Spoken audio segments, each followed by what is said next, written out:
Yo solo voy a leer, luego vamos a ir a este salmo. Es muy importante, de verdad. Pero yo quiero agarrar este versículo, principalmente el verso 6. Solo escuche, luego vamos a analizar esto. Dice: he aquí, tú amas la verdad en lo íntimo, y en lo secreto me has hecho comprender sabiduría. Cuando nosotros decidimos, a pesar de todo, a pesar de lo que hemos hecho, a pesar de lo malo que podríamos haber hecho, si nos acercamos a Dios, nos abrimos a Él, en esa intimidad le decimos: Señor, como David, así estoy, esto he hecho, esto que no está bien, esto que no es correcto, esto que no es justo. ¿Sabe? Él te va a dar la sabiduría para entender, para corregir tus caminos. Y hoy, antes de celebrar lo que es la cena del Señor, necesitas la sabiduría de Dios, como David lo decía, para poder entender cuáles son tus caminos y qué es lo que nosotros debemos hacer si estamos mal. Muchos hemos perdido la presencia de Dios. Muchos hemos perdido porque le hemos dado puerta abierta al enemigo, al mundo, al pecado, y hemos perdido la comunión con Dios. Hemos perdido la santidad, hemos perdido el gozo. Un ejemplo claro es David.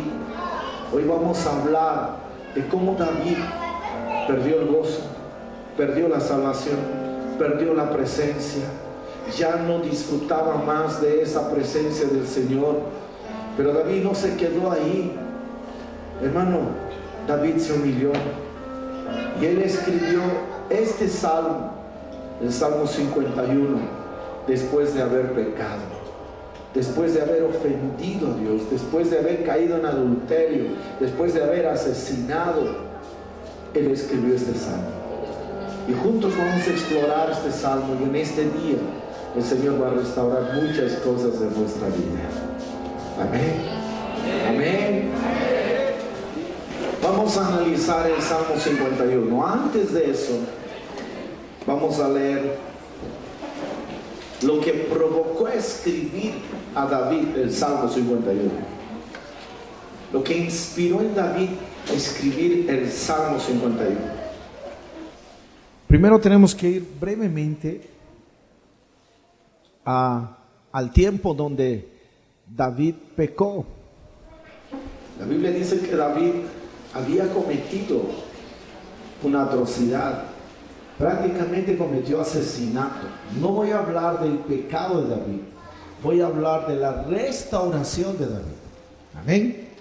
Pero para poder entender esto necesitamos brevemente un poquito recorrer el tiempo y ver lo que le llevó a David a caer en ese pecado.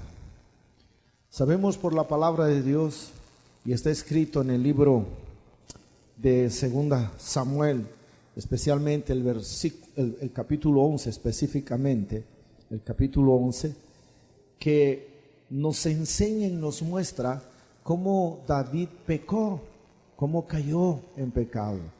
Era tiempo de guerra y David decidió quedarse en el palacio, y sabemos por el relato bíblico lo que aconteció ahí. Tristemente se fijó en Betsabé, una mujer que no era su esposa, era una mujer que tenía familia, tenía su marido, ¿no? Y sin embargo David, sabiendo eso, consciente de eso, hermano, tomó a Betsabé, la embarazó, y para ocultar su pecado, él mandó, prácticamente era un asesinato, porque lo mandó a su marido, lo entregó cuando lo mandó a la guerra, lo puso al frente de la batalla, y él sabía que en el puesto, en la posición donde estaba colocando al esposo de Betsabé, era hombre fácil, era un blanco fácil para el enemigo, para matarlo. Esa era la intención de David, a fin de esconder su pecado, porque ya estaba embarazada Betsabé. Y David era el rey. Él dijo: no, ¿Qué va a ser de mí si todo mi reino se entera? Él se preocupó por su posición en vez de preocuparse por Dios. Porque por un momento, por causa del pecado, David se olvidó quién lo puso para ser rey. Y él, por causa del pecado, estaba tratando de cuidar, de guardar su prestigio personal. ¿Qué me van a decir? Por eso es que él, al verse perdido por causa del pecado, tristemente cometió ese asesinato y cometió otras cosas más. Ahora, a partir del momento que David comete el pecado, ¿cómo fue su vida? Si uno hace una comparación de un David que pastoreaba las ovejitas, tenía el tiempo de adoración. Es más, la Biblia dice que David era conforme al corazón de Dios. Papá Dios se sentía tan feliz, tan contento de ver un hijo modelo, un hijo ejemplo. Podría, como Job, tal vez en el cielo, el diablo presentarse y decirle, y el Dios, ¿de dónde vienes? De rodear la tierra. No es el caso de David, pero podría bien suceder esto también de nuevo. Y Dios, en todo su orgullo, en toda su alegría, decir, ¿te has fijado en mi rey, en mi hijo David? ¿Te has fijado en él? ¿Cómo es conforme a mi corazón? Podría hasta suceder eso. No describe la Biblia en ningún momento tal hecho, pero podría bien suceder. Pero de pronto viene un momento en la vida de David, que no es la única, pero esta es quizás la que más sobresale por causa del pecado que él cometió. Pero lo más terrible de David es que él calla ese pecado, no lo confiesa. Y la vida de David ya no es la misma. Los pasajes que vamos a leer no describe el dolor de David, pero en el Salmo 51 él describe lo que estaba viviendo y lo que estaba pasando con él por causa del pecado que había cometido. Y es algo que nosotros debemos reflexionar como hijos de Dios. Y ese tiempo, creo, el Señor nos está llamando a la santidad, nos está llamando a restaurar, a arreglar el altar de nuestro corazón, para que nuestra adoración, nuestra comunión con Dios sea como Él espera que sea, sincera, pura, libre de pecado, libre de maldad. Y muchas veces Dios tiene que hacer algo para llamar la atención de sus hijos. David, hermano, ni siquiera tuvo la intención de pedir perdón a Dios. Es más, no lo hizo. Pecó, hermano, mató al marido y como que, bueno, le estaba saliendo todo el plan bien porque él lo preparó. Entonces, una vez muerto el marido, la ley le respaldaba de que viuda podría tomarlo como mujer. Y eso es lo que hizo. Una vez muerto el marido, tomó a Betsabé como mujer y como ya estaba embarazada, nadie sabía, nadie supo del asunto. Hizo que fuera todo normal. Nació el niño, mira el tiempo que pasó, nació el niño, llenó la alegría del hogar, la casa de David. Pero déjeme decirle algo, por más que David veía la sonrisa del niño, la cual alegraba su corazón, por más que se unía a Betsabé, a la cual llegó a amarla después, hermano, por más que en un momento gozaba de tenerla a su lado, pero no era feliz con Dios. Su vida nunca más fue la misma. Entonces Dios vio esa actitud en David. Dios vio el corazón de David. Dios sabía que su hijo no estaba bien. Yo me imagino como un padre que cuando ya es grande peca, hermano. El hijo se vuelve rebelde, no confiesa al papá sus faltas, hace lo que él quiere. Y no sé si le ha pasado alguna vez a un papá que ya tiene un hijo grande. Hermano, vuelve el tiempo y dice, ¿cómo ha cambiado mi hijo? Mi hijo ya no es el mismo que era cuando era chiquitito. Era tan bonito, tan lindo. Yo le vestía de chapulín, se ponía, ay, con mucho amor. Y ahora que es grandote, le regalo un pantalón, ni quiere ponerse. Le regalo un zapato, el zapato tan feo. Y es más, ni me obedece. ¿Dónde está ese mi hijo? Dios mío, ¿tienen recuerdos? Imagínese a Dios como un padre. No en vano la Biblia dice que nosotros somos hijos de Dios. Por lo tanto, tenemos que aprender a reconocer que Dios es nuestro Padre, es nuestro papá. Es más, hay una parábola, hermano, que relaciona, la parábola del hijo del pródigo, relaciona a un padre con Dios. Un padre amoroso que ve al hijo rebelde, pero que le espera que el hijo vuelva a sus brazos. Entonces tiene que hacer algo Dios. Está viendo a su escogido, a su ungido, a su rey en pecado. Ya no hay comunión, ya no hay presencia de Dios, ya no hay gozo. Entonces, ¿qué Dios hace?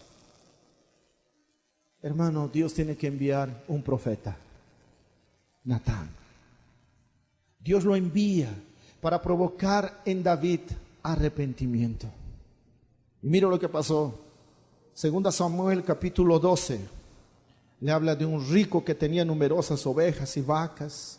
Y le habla de un pobre que no tenía más que una sola corderita. Y había comprado este hombre, había criado esa pobre corderita, esa única corderita. Y había crecido con él y con sus hijos juntamente, comiendo, dice, de su bocado y bebiendo de su vaso y durmiendo en su seno. Y la tenía como una hija. Y vino uno de camino al hombre rico, dice, y este no quiso tomar de sus ovejas y de sus vacas. ¿Para qué? Para cocinar, para hacerse un rico guisado. ¿Para qué? Para guisar para el caminante que había venido a él, sino que tomó la oveja de aquel hombre pobre, dice, y la preparó para aquel hombre, para el que había venido a él. Le estaba poniendo un ejemplo. Cuando yo ministro a veces y sé el pecado que hay en la persona, no siempre, hermano, vamos directamente.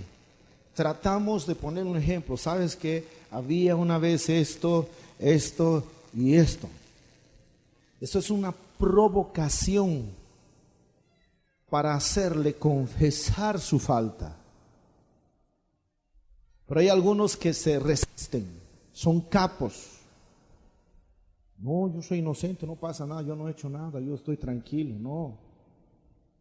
¿Seguro? Sí, no pasa nada, tranquilo, pastor. ¿Qué pastor? ¿Qué ha pasado? A ver, pero me han dicho que estabas con tal hermanito en tal lugar. Dice que estabas ahí y eso. No, debe ser mi doble, pastor, que si estoy en la iglesia. ¿No ve? ¿Estaba o no estaba en la iglesia? No estaba ahí, pastor, errado. Pero sabe que hay una falta.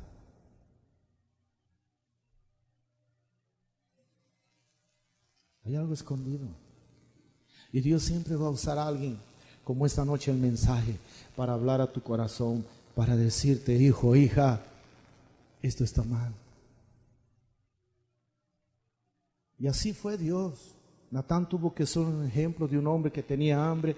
Y bueno, pues el rico, teniéndolo todo y pudiendo matar uno de sus corderos o bueyes, prefirió elegir una única corderita que tenía un hombre que era pobre. No, ¿por qué voy a matar mis cosas? Esa corderita agarraré. Y con eso prepararemos el guisante, la comida para este hombre que vino a mí. Y David desató el interés en David, el Señor. Y David, hermano, se puso bravo, se enojó. ¿Quién es ese? Mira lo que dijo David. Entonces se encendió el furor de David en gran manera contra aquel hombre y dijo a Natán, vive Jehová, que el que tal hizo es digno de muerte. Pucha, ¿quién ha hecho eso, Dios mío? ¿Quién ha hecho? Yo como rey que soy, voy a ordenar la ejecución de esa persona. Va a morir. ¿Por qué? ¿Cómo puede abusar? Es digno de muerte. Y debe pagar la cordera con 4 tantos, porque hizo tal cosa y no tuvo misericordia. Él confesó eso. Y ahí Natán, ¿qué le dijo? Verso 7, lea.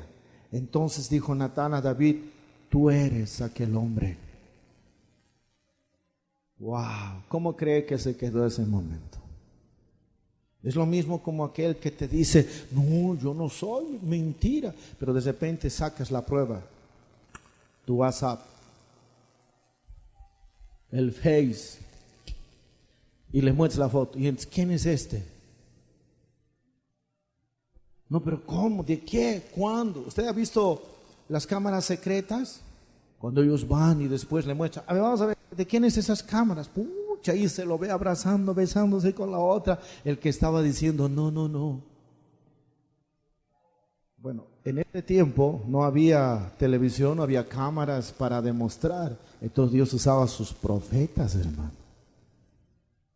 Y le dijo, tú eres. David, hermano, en ese momento se quedó congelado.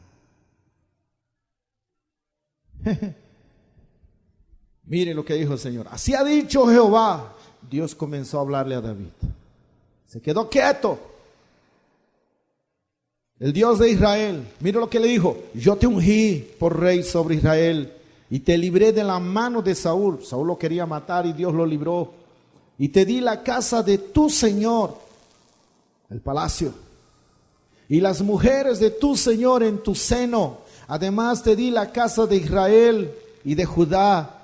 Y si esto fuera poco, te habría añadido mucho más. O sea, yo te hubiera bendecido, te hubiera dado más cosas todavía de lo que tú tenías.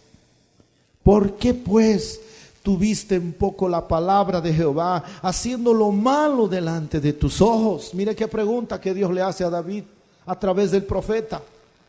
A Urías Eteo heriste a espada, al marido de Betsabé, y tomaste por mujer a su mujer, y a él lo mataste con la espada de los hijos de Amón. Le está recordando y le está hablando ahora así, clara y abiertamente, su pecado. Tú has hecho esto. Y el verso 10 dice, por lo cual ahora no se apartará jamás de tu casa la espada. Mire, empieza el juicio, la disciplina del Señor. No se va a apartar la espada. Por cuanto me menospreciaste y tomaste la mujer de Urías Eteo para que fuese tu mujer. Así ha dicho Jehová, he aquí yo haré levantar el mal sobre ti de tu misma casa, y tomaré tus mujeres delante de tus ojos, y las daré a tu prójimo, el cual yacerá con tus mujeres a la vista del sol. Wow.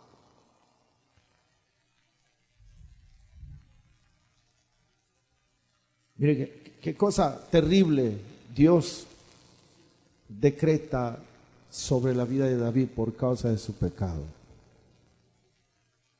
Ahora, David, ¿qué hace? David dice, verso 13, entonces pequé contra Jehová.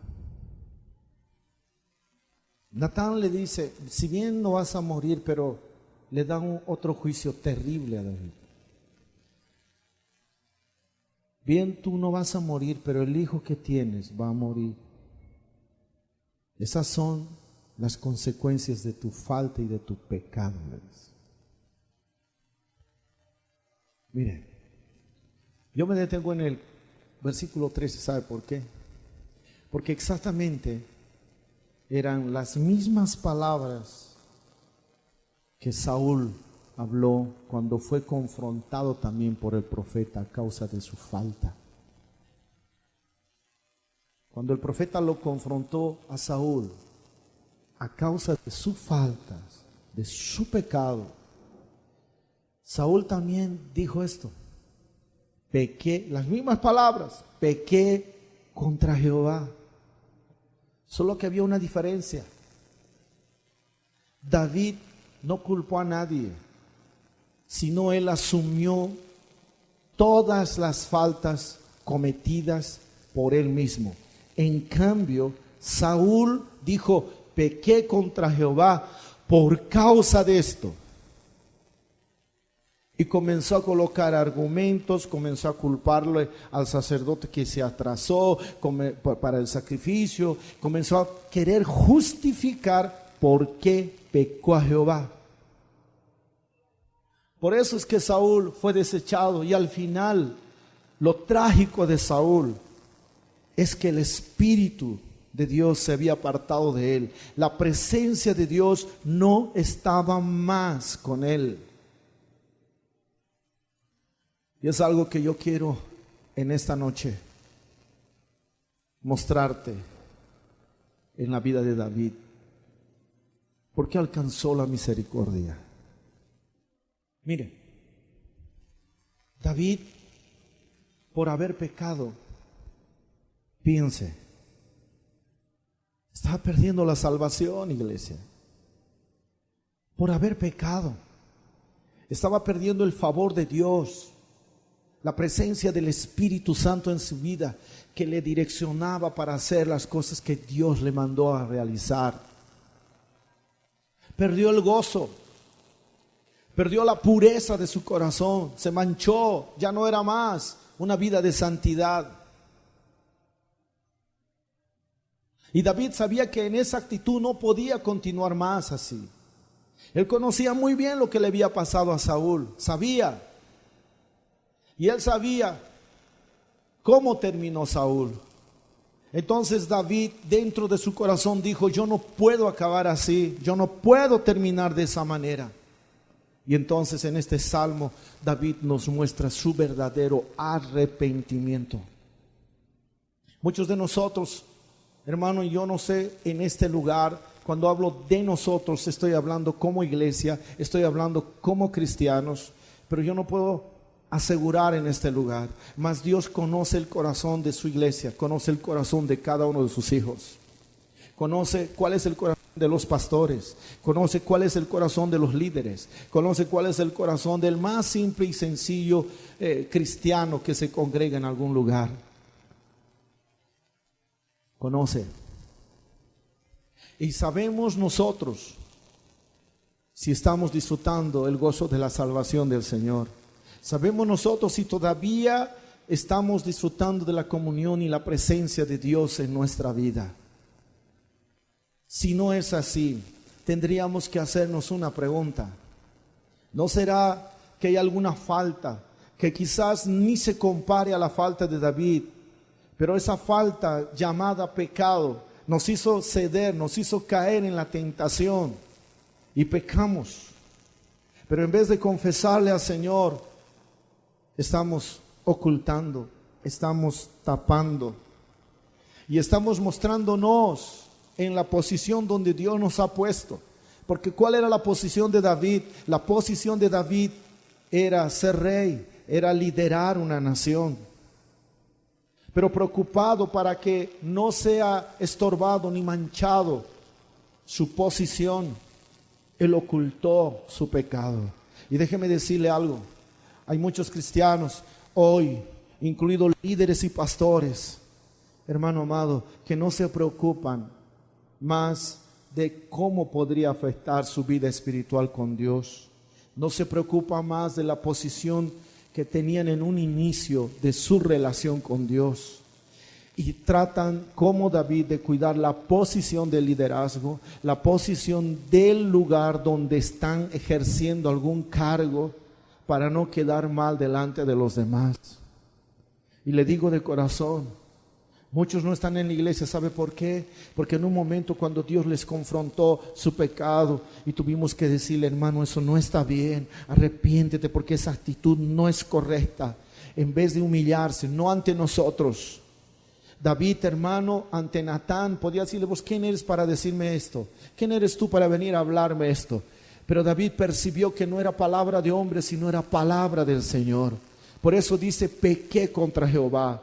No dijo Natán: discúlpame, cállate, discúlpame. No. Él dice: pequé contra Jehová. Y Dios está esperando en este tiempo que cristianos alrededor de todo el mundo, que solo son un disfraz nada más, que son aparentes simplemente, hermanos, se puedan levantar, se puedan humillar delante del Señor y le puedan decir, cuando Dios les confronta a través de un mensaje, a través de la palabra, a través de leer la lectura de la Biblia, a través de una radio, tal vez fugazmente, el Señor te dice: arrepiéntete.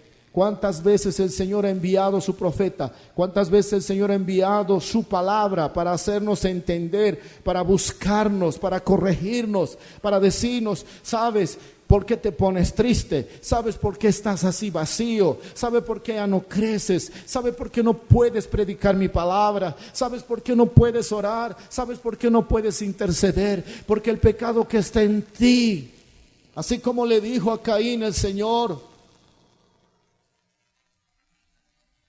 El pecado que está en ti se está enseñoreando y lo que estás a punto de hacer te va a llevar a lo que quieres hacer, matar a tu hermano. No te dejes dominar por ella, le dijo el Señor. Y Dios vio el corazón de David, por eso le envió a Natán. ¿Y cuántas veces Dios nos quiere hablar, pero nos callamos? No queremos confesarlo. Y nos ven nuestros familiares, nos ven nuestros amigos con nuestra Biblia y vamos a la iglesia.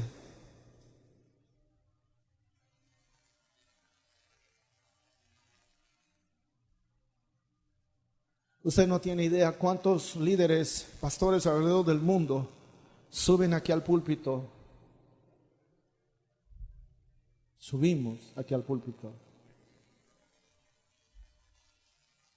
Hablamos bonito, podemos predicar a viva voz,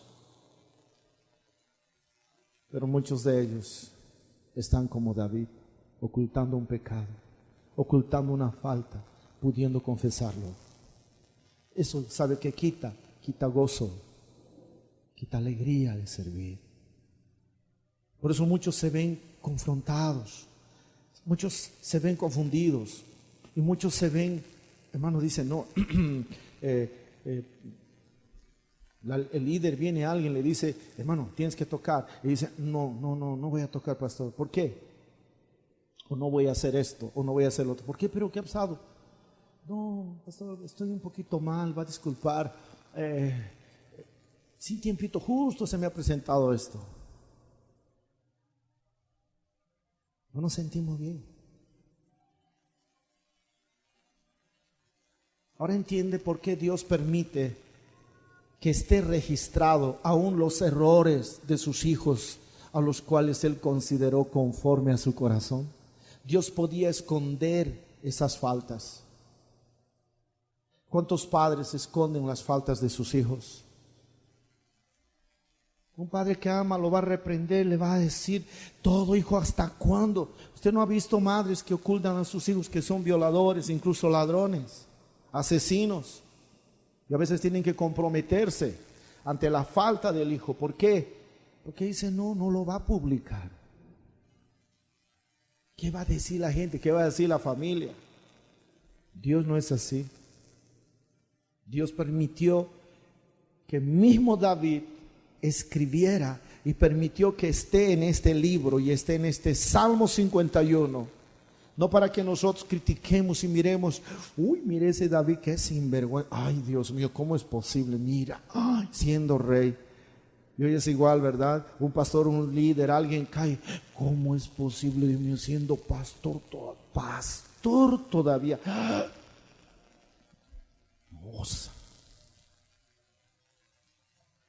No es para criticar, no es para menos juzgar, es para que nosotros, escudriñando esta palabra, nos examinemos a nosotros mismos si no estamos en esa condición.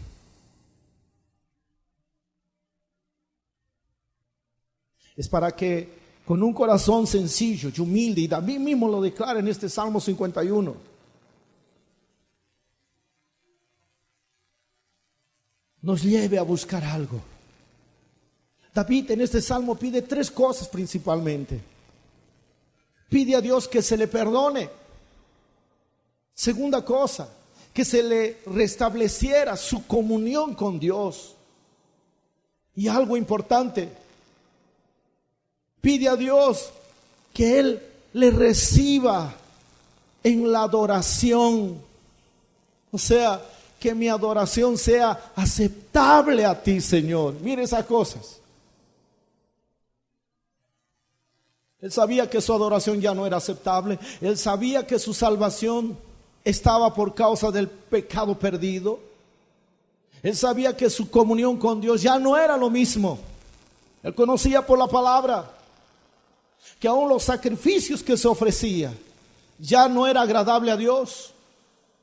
La Biblia mismo censura y condena que cuando alguien viene con un sacrificio y una ofrenda, pero lleno de pecado, lleno de maldad dentro de sí, esa ofrenda se convierte para Dios en abominación. No por causa del sacrificio, sino por causa de la actitud de uno, del pecado, de lo que está oculto aquí. Dios quiere restaurar en su iglesia la santidad. Hoy nos hemos acomodado un evangelio de esconder el pecado, de tolerar, de decir tranquilo hermanito, Dios te va a perdonar, tranquilo, tranquilo. Y cuando alguien confronta, no para juzgar ni condenar, sino como Natán, arrepiéntete. Mi hermano, no está bien lo que estás haciendo. Mira, tu salvación está en peligro. David reconoció que su salvación, por eso fue y dijo, no puedo vivir sin tu salvación. Ya no eres lo mismo. Podemos levantar las manos, podemos llorar, podemos cantar, pero hay un vacío aquí. Y es lo más triste, nuestra adoración no es aceptada por el Señor. David sabía todo eso. Por eso él acudió para buscar misericordia. Por eso comienza desde el Salmo 1 y 2 y dice, ten piedad de mí. Mire lo que dice el Salmo 1, el verso 1 del Salmo 51. Dice, ten piedad de mí, oh Dios, conforme a tu misericordia. Él fue a pedir misericordia, fue a buscar misericordia.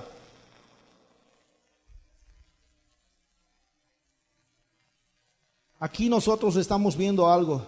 No se está solamente mostrando, hermano, y no podemos tampoco centrarnos solo en el arrepentimiento, sino en la forma que David va. Este salmo principalmente se escribió por el pecado. Porque escuche, sin pecado no hay arrepentimiento y perdón. Obviamente el arrepentimiento y el perdón viene por consecuencia o causa de un pecado cometido. Entonces, ¿qué está haciendo aquí David? Algo que nosotros deberíamos de hacer. Cuando pecamos en algo, no necesitamos esconderlo. Tenemos que ir delante del Señor y decirle, ten piedad de mí, perdóname. ¿Por qué cree que Pablo dijo, cuiden con temor y temblor su salvación? Hoy hay la doctrina de la gracia, salvo siempre, salvo. O sea, eres salvo, pecas, puedes hacer lo que sea cuando quieras. Voy a ir al altar, me voy a arrepentir.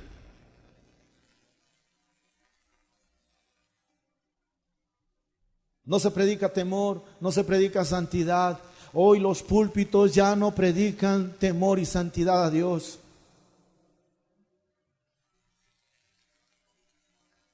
Por eso la iglesia está como está. Cualquier cosita, hermano, los lleva otra vez al mundo. Estos días de carnavales, ¿usted cree que no va a haber cristianos que van a pecar? Tristemente sí.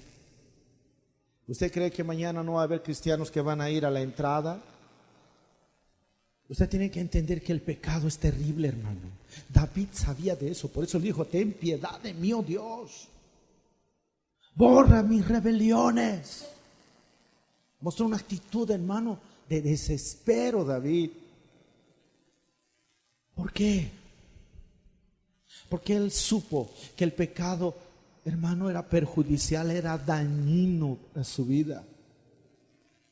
Y en este salmo él muestra que el pecado sucio, porque mancha nuestras almas, nuestros corazones.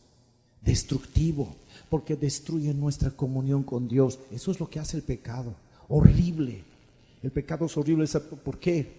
Porque es rebelión contra Dios. Lo revela a uno contra Dios. ¿Sabe? El pecado es dañino. ¿Sabe por qué? Porque eso nos quita la salvación.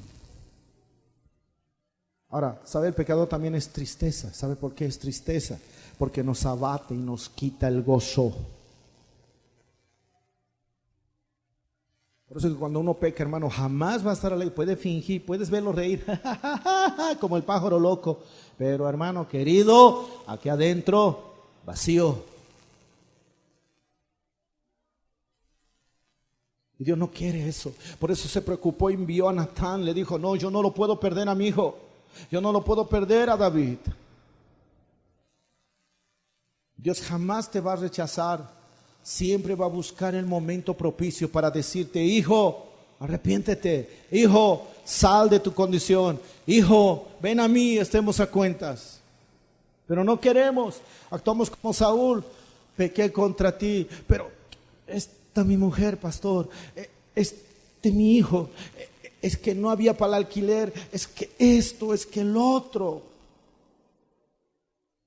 No, hay que cambiar de actitud. David fue y le dijo, perdón, borra mis rebeliones, ten piedad de mí.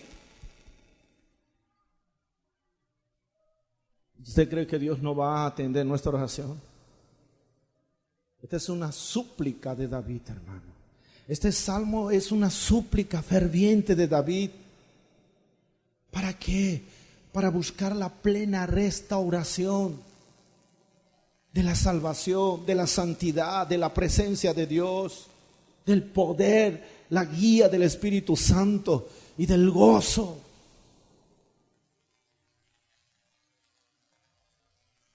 Por eso David en el verso 7 y 8 le dice, purifícame. Mire, purifícame con hisopo y seré limpio. Lávame y seré más blanco que la nieve. Hazme oír gozo y alegría y se recrearán los huesos que has abatido. Purifícame. En una traducción más sencilla dice, quítame la mancha del pecado y quedaré limpio. Lava todo mi ser y quedaré más blanco que la nieve. Ya me hiciste sufrir mucho, devuélveme la felicidad. Mire lo que dice David. Quítame la mancha de mi pecado. Eso quiere decir que él se sentía sucio, completamente embarrado por el pecado. Por eso el pecado es una mancha para nuestra alma.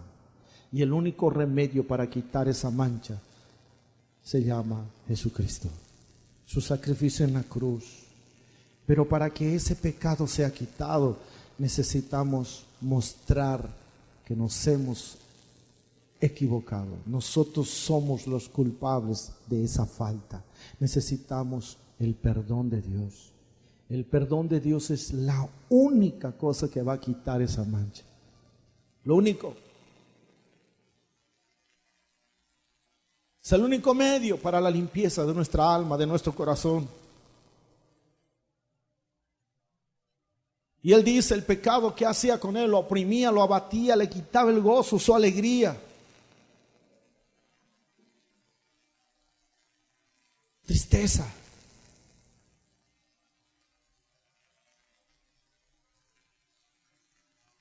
Él sabía de las consecuencias, sabía. ¿Usted cree que él se alegró de perder a su hija, a su hijo?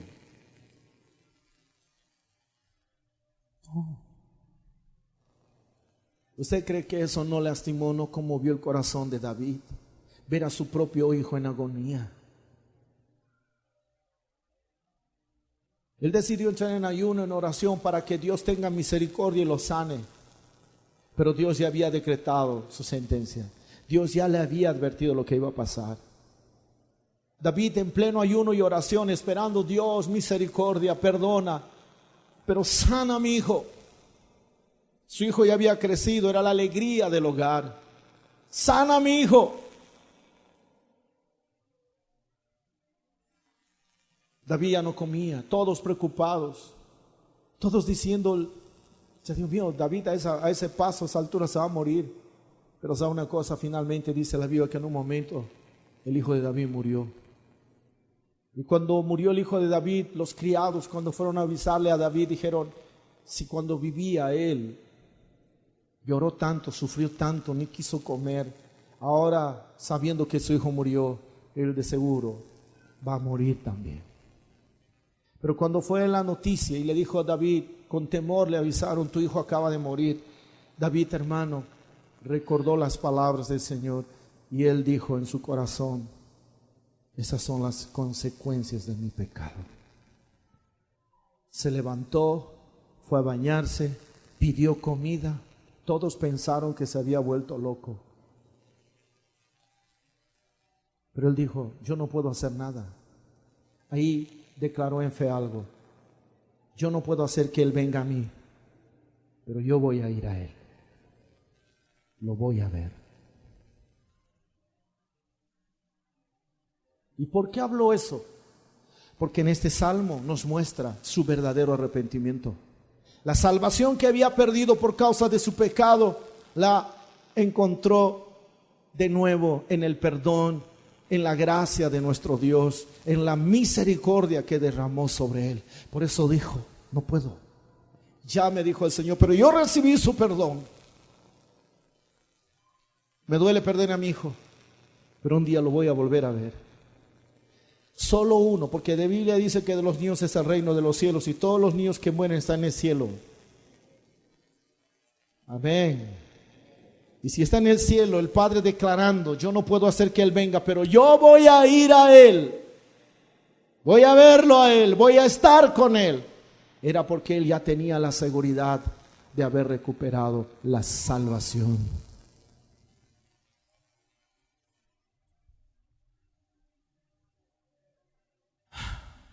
Por eso fue al Señor, pero sabía las consecuencias. Por eso usted entiende que uno se convierte y de repente le detectan cáncer. Aquel que fue fumatérico, alcohólico, hermano, tomando, vuelve al Señor. De repente un día siente dolor, estando en el Señor, va al médico, el médico le dice, lo siento, tus pulmones están dañados, triste, tu hígado, lo has arruinado, muchacho, tienes cáncer. Dios lo perdonó, pero las consecuencias de su pecado anterior, tristemente a uno a veces le sigue. Por eso, hermano, hay que tener mucho cuidado con el pecado. Por eso hay que tener mucho cuidado con ceder al pecado. David lo supo, lo vivió en carne propia.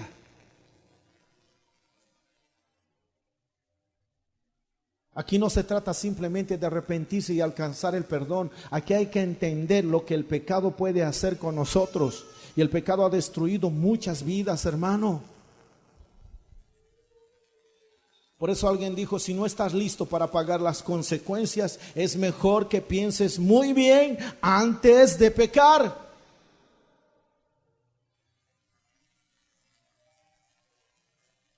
La segunda cosa que David pidió fue reconciliación. Él pidió volver a tener comunión con Dios.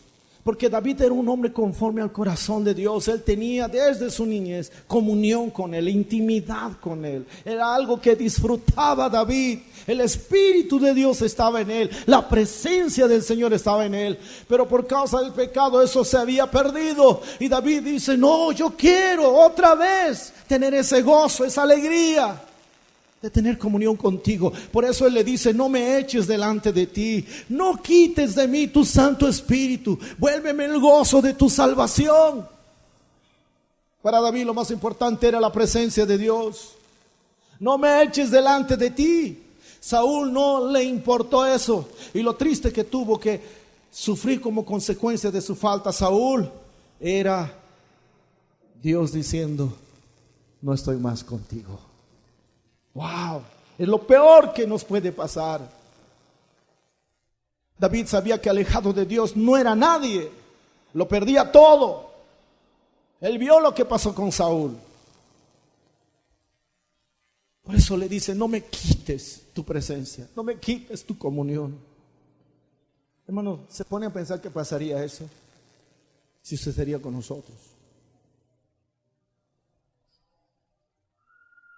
Hoy la iglesia está pecando como si nada.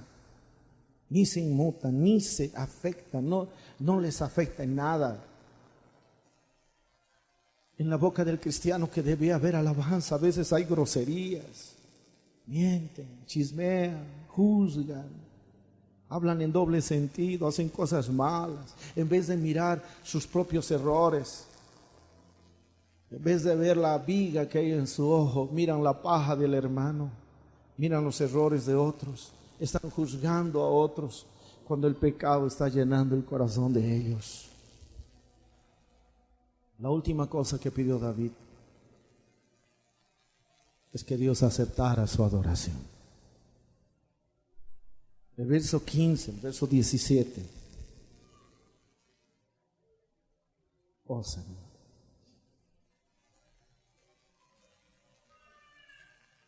Señor, abre mis labios, dice, y publicará mi boca tu alabanza. Porque no quieres sacrificio que yo le daría, no quieres holocausto. Los sacrificios de Dios son el espíritu quebrantado. Al corazón contrito y humillado no despreciarás tú, oh Dios. ¿Sabe lo que dice esta otra traducción? Abre mis labios y te cantaré alabanzas. Yo con gusto te ofrecería animales para ser sacrificados, pero eso no es lo que quieres, eso no te complace. Para ti la mejor ofrenda es la humildad. Tú, mi Dios, no desprecias a quien con sinceridad se humilla y se arrepiente. Eso es lo que Dios quiere ver en nosotros. David sabía que el pecado estorbaba su adoración a Dios. Lo que él hacía contaminaba lo que ofrecía a Dios. Era algo contaminado. Dios demandó siempre de su pueblo santidad, y Dios demanda de nosotros santidad. Jamás Dios aceptó el pecado ni acepta hoy el pecado. Por eso David clamó perdón, para poder volverle a alabar con integridad y con santidad. No sirve de nada que yo esté aquí parado, hermano, y comience a predicar y comience a cantar y alabar cuando yo no estoy viviendo en santidad, cuando estoy haciendo lo indebido. No sirve de nada. Puedo causar una impresión buena en ti, puedes causar una impresión en tu iglesia, en tu familia, en tu casa, pero Dios nos conoce. Y mientras yo no entre a cuentas con Dios, el único afectado, el perjudicado, hermano, voy a ser yo mismo. Nunca me voy a sentir bien. Voy a perder mi comunión con Dios. La presencia de Dios no fluirá más en mi vida. Mi salvación estará en peligro. Oh, mis hermanos, mi gozo, mi alegría de servirle no será más la misma. David sabía de eso. Por eso se desesperó. Por eso ya no quiso callar más. Por eso él buscó, hermano. Bendito sea el Señor. Buscó el perdón de Dios. ¿Qué vamos a hacer nosotros, iglesia? Solo cuando David hizo esto, entonces el Señor le devolvió el gozo de la salvación que él anhelaba tanto. Solo cuando David encontró la misericordia, el perdón de Dios y con ese gozo de la salvación, entonces David pudo decir: yo voy a ir al pueblo, voy a ir a la gente. Oh Señor, yo voy a ir para que ellos escuchen tu palabra, para que ellos no pequen. Bendito sea el Señor. Por eso el verso 13 dice: entonces enseñaré a los transgresores tus caminos y los pecadores se convertirán a ti. ¿Sabe? Cuando pecamos, ¿cómo vamos a evangelizar? ¿Cómo nos vamos a preocupar del perdido si en nosotros está la maldad? ¿Sabe por qué la iglesia no crece? En su mayoría no es porque ignoramos las órdenes del Señor, porque muchos no tenemos la conciencia limpia para hacerlo. Pero cuando vuelve el gozo de la salvación, cuando vuelve la reconciliación, cuando vuelve la comunión con Dios, cuando viene la restauración, el perdón, porque hemos buscado sinceramente al Señor, arde en nosotros el amor de Dios. Esa presencia y dirección del Espíritu Santo se activa nuevamente en nosotros porque estamos llenos de Él. Entonces vamos a mirar con misericordia al perdido y vamos a ir a predicarle. Y es más, los sacrificios se restauran, las ofrendas, lo que hagamos se lo hace con alegría, con gozo. ¿Entiende? Y eso es lo que David está diciendo. Mi pueblo te va a presentar sacrificio puro. La adoración mía no será solamente sincera y pura que salga de mi corazón, sino también lo será del pueblo. Eso es lo que yo voy a hacer. Y Dios en esta noche quiere hacer lo mismo. Dios quiere restaurar en nosotros lo perdido. Mas tiene que haber una búsqueda sincera, desesperada de parte nuestra, para que Dios pueda restaurar la salvación, la santidad, la presencia de Dios, la dependencia y el poder del Espíritu Santo y el gozo y la alegría que hemos perdido. ¿Qué vamos a hacer? ¿Qué vamos a hacer?